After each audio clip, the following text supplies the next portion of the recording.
Anak yang soleh itu anak yang tahu kalau dia seorang laki-laki nanti, secantik apapun istrinya, selucu apapun anak-anaknya, sebanyak apapun harta yang dia miliki, sehebat apapun dia di mata anak buahnya, demi Allah, orang tua tidak pernah menjadi nomor 2 dalam hidup.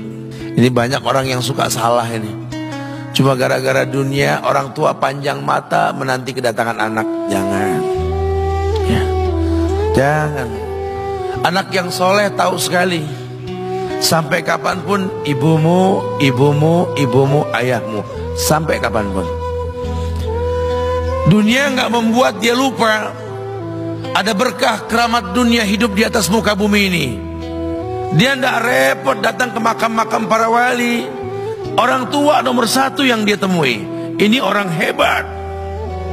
Ini banyak di antara kita makam-makam didatengin, di mana saja didatengin, ngalap berkah. Orang tua panjang mata, berlinang air mata menanti, mana anakku? Mana pohon yang pernah kutanam? Mana pohon yang pernah kurawat? Kudengar dia sudah mulai berbuah, ingin kurasakan buahnya. Berani mengeluarkan dana jutaan untuk hal-hal yang gak disyariatkan. Ini orang tua panjang mata.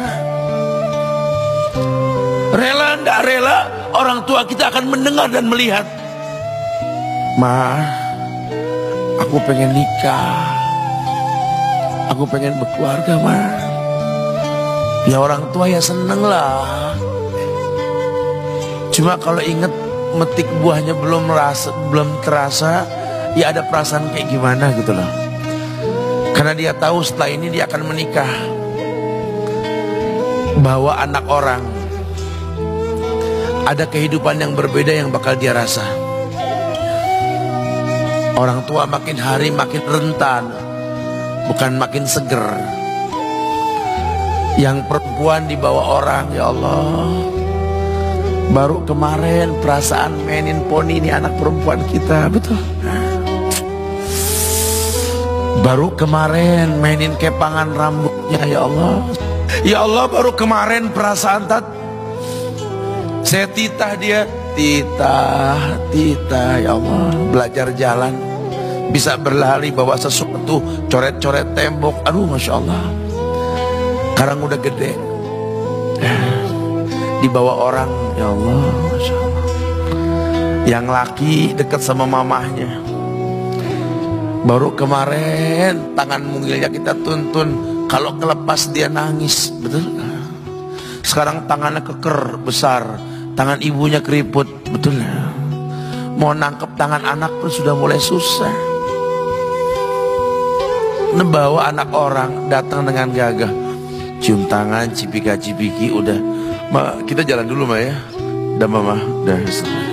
Digandeng tangan kekasihnya, dirangkul pundaknya. Ini anak laki ndak tahu ibunya kayak diiris-iris jantungnya.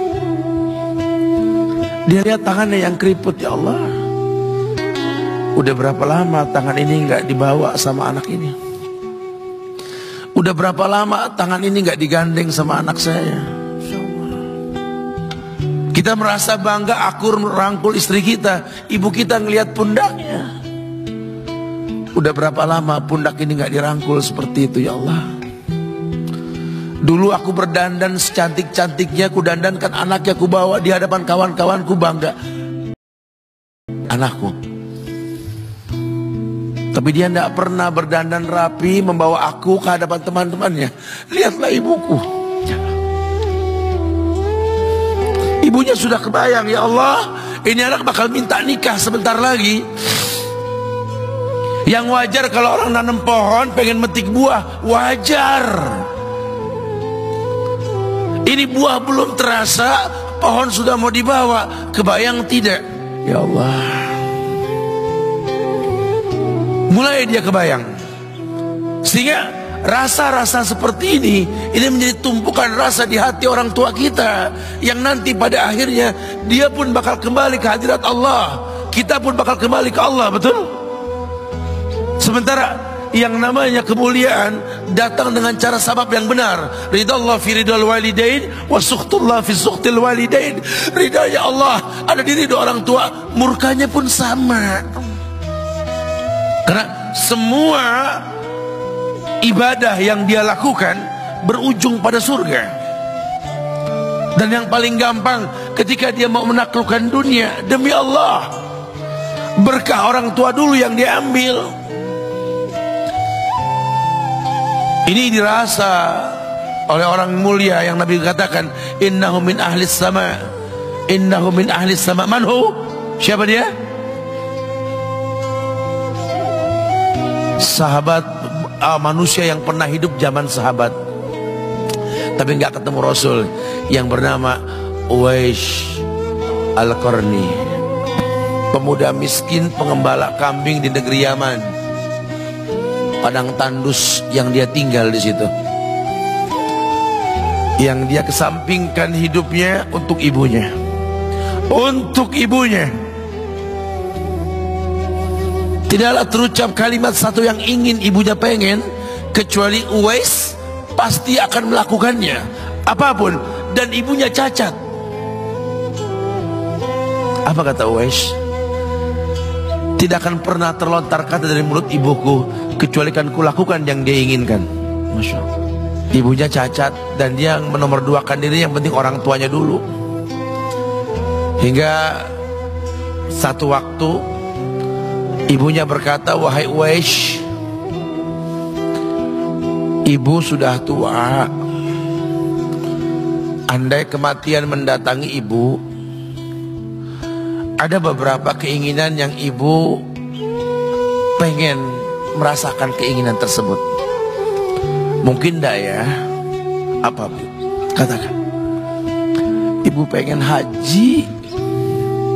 Bengong, Wais, ya Allah Bu, ini Yaman, Hadramaut, yang sekarang saja pesawat itu bisa 3 jam menuju Saudi itu, 2 jam lebih lah menuju Saudi.